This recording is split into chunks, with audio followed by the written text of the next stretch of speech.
저는 그렇게 생각합니다. 한 가지 확실한 장점이 있다면 충분히 선택할 가치가 있다고. 저는 아이폰 미니를 선택했습니다. 말 안 해도 아시겠지만 이 녀석의 장점은 작은 사이즈입니다. 굳이 한 가지 더 이야기를 하자면 작은 사이즈에서 오는 무게 정도? 네, 딱 거기까지예요. 2주 동안 써보니 단점과 불편한 점이 많아요. 그럼에도 불구하고 남들이 다 사지 말라고 뜯어 말리는 미니를 선택하며 흑우가 되었습니다. 특별한 사이즈만으로도 충분히 매력적인 아이폰 미니. 지금부터 이야기해 볼게요.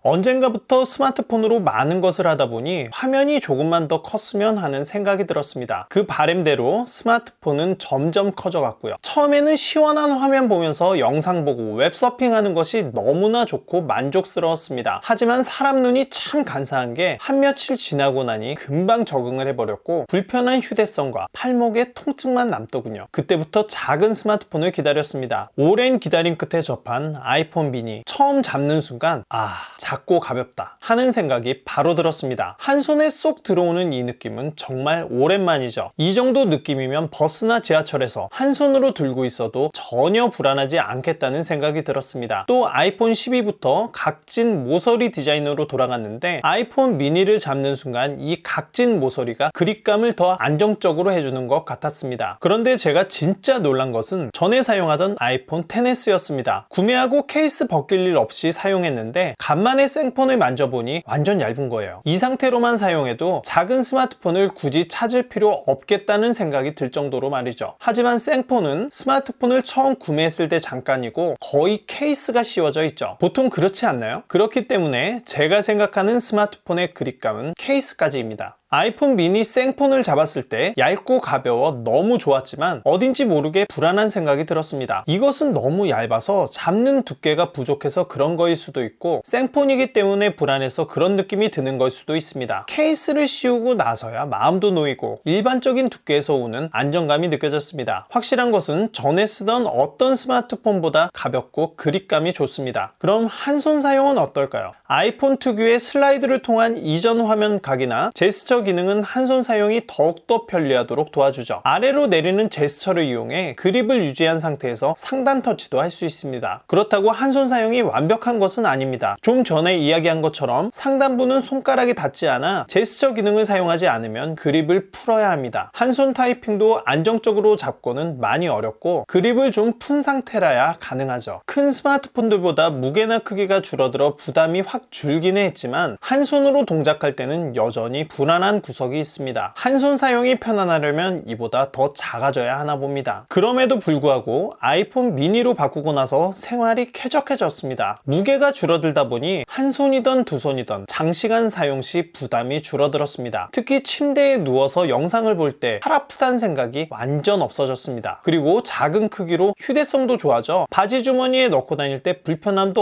없어졌습니다. 과장 조금 보태서 요즘같이 추운 겨울 주머니가 많은 패딩을 입고 다니다 보면 스마트폰을 자주 잃어버립니다. 어디 있는지 잘 몰라서요. 그만큼 존재감이 확 줄었습니다. 자, 그럼 미니를 사용한다면 가장 우려되는 화면 크기를 이야기해보죠. 이것은 미니의 장점이기도 하지만 단점이기도 합니다. 미니의 작은 화면은 화면에서 모든 걸 다 해야 하는 스마트폰에 치명적일 수 있죠. 영상 시청을 해보면 답답함이 확 다가옵니다. 세로 모드로 주로 보시는 분들은 정말 답답할 거예요. 밑에 자막은 거의 안 보이는 수준이고 영상 보는 내내 숨이 턱턱 막힙니다. 하지만 인간은 적응의 동물이죠. 아무리 좋은 것 갖다 줘도 처음엔 우와 하다가 며칠 지나면 적응하고 그 이후엔 좋은 줄 모르잖아요. 근데 이건 나쁜 것도 마찬가지인 것 같아요. 좀 답답해 보이는 화면도 계속 이것만 보다 보니 이젠 볼만해졌어요. 물론 세로 모드는 아직도 적응 못하고 있지만요. 제가 이렇게 쉽게 적응을 한 데는 영상을 볼 때 주로 가로 모드를 사용하는 것도 크게 작용한 것 같습니다. 어쨌든 저는 화면이 작아서 아쉬운 것보다 한 손으로 편안하게 들고 있을 수 있고 오래 봐도 무겁게 느껴지지 않는 점이 더 큰 메리트로 느껴졌습니다. 타이핑도 전 적응할 수 있겠다는 생각이 들었습니다. 셀룰러폰 시절 처음에 벽돌만한 핸드폰이었다가 점점 크기가 작아집니다. 그땐 작을수록 간지였으니까요. 그러다가 필요 이상으로 작아진 폰까지 나왔는데 이 폰들은 손가락에 가려져 자판이 전혀 보이지 않았죠. 그때 타이핑을 할 수 있는 방법은 자판을 보지 않고 버튼의 센터 엔터를 누른다는 느낌으로 타이핑을 하면 의외로 타자가 잘 쳐졌습니다. 물론 아주 편하다는 얘기는 아니에요. 아이폰 미니를 보니 그 시절이 생각나더군요. 버튼을 누를 때 자판을 보려 하지 말고 가운데를 누른다는 생각으로 타이핑을 하면 의외로 타이핑이 잘 쳐집니다. 물론 부족하긴 하지만 점점 늘 것 같아요. 이렇게 물리적인 불편함들은 적응했다 칩시다. 그래도 배터리는 어쩔 수가 없죠. 아침에 나와서 집에 들어갈 때까지 사용하긴 굉장히 뒤통수가 서늘합니다. 제 평일 생활 패턴은 이렇습니다. 아침에 일어나 뉴스를 바로 켭니다. 아침을 먹고 스트레칭하고 쉬는 동안 뉴스를 들으며 출근 준비를 하죠. 출근길 유튜브를 보며 출근을 합니다. 일주일에 한두 번은 스크립트를 쓰기도 하지만 출근 시간은 거의 유튜브를 봅니다. 그리고 회사에서 종일 고객들과 통화하고 메신저 주고받고 그렇게 하루를 보내죠. 집에 올 때도 마찬가지로 유튜브를 보거나 스크립트, 야구할 때는 야구를 보며 퇴근을 해요. 그리고 거의 매일 조깅을 하는데 조깅 앱과 멜론을 켭니다. 이렇게 사용을 하면 20%도 채 남아있지 않습니다. 하루를 못 버티는 거죠. 종일 스마트폰을 사용하고 영상 보는 시간이 꽤 길기는 하지만 게임 전혀 안 하는 거 생각하면 턱없이 모자란 배터리 용량입니다. 사실 이건 답이 없어요. 그나마 저는 중간중간 충전할 시간이 있습니다. 평일은 회사에서, 주말엔 집이나 차에서 충전이 가능하죠. 부족한 배터리긴 하지만 중간에 충전할 시간이 주어진다면 못 쓸 것도 아니란 생각입니다. 실제로 아이폰 X에서도 그렇게 사용을 해왔기 때문에 아쉽긴 하지만 전 버틸 수 있을 것 같습니다. 이외에도 인물 사진에 주로 사용해왔던 망원 렌즈가 없어져 너무 아쉽고 차량용 거치대는 작동 안 하는 것 같고 심지어 충전도 안 돼요. 근데 이것들도 극복하는 방법을 찾아가겠죠. 당연히 이런 것들이 아이폰 미니를 쓰고 싶은 앱둥이의 지독한 정신승리로 보일 수 있습니다. 네,